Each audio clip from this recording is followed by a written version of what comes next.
When was a time you were oblivious someone liked you? Part 2. 2 days later, I was back at the same corner, scrolling through my phone, when a white Mini Cooper pulled up. The window rolled down, and there she was, Sophie, smiling like it was the most natural thing in the world. Her sister Maddie sat in the passenger seat, bopping along to music I couldn't hear. "Need a ride?" Sophie asked. I froze for a second, unsure if this was real. Was this a joke? A setup?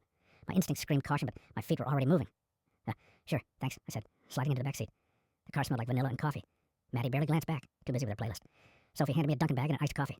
"Thought you might want breakfast," she said casually. "For me?" I asked, more shocked than I meant to sound. "Yeah, considerate payment for keeping me company on the drive."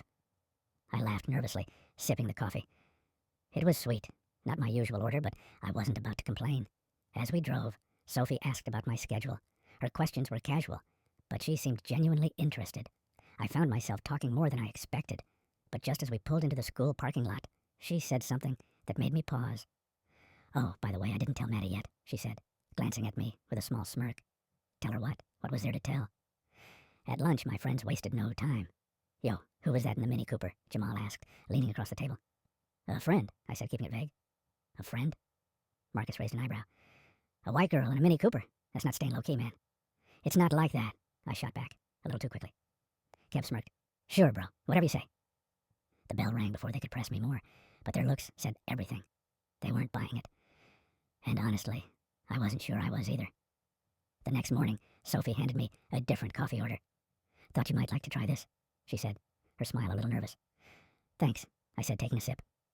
It was sweeter than the last one, but not bad. The ride was quieter this time, like she wanted to say something but couldn't find the words.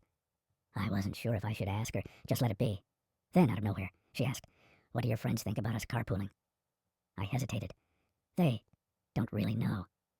Her grip on the steering wheel tightened for a second. "Maybe they should," she said, her tone light, but her words heavy. "Otherwise, it might get awkward when they find out."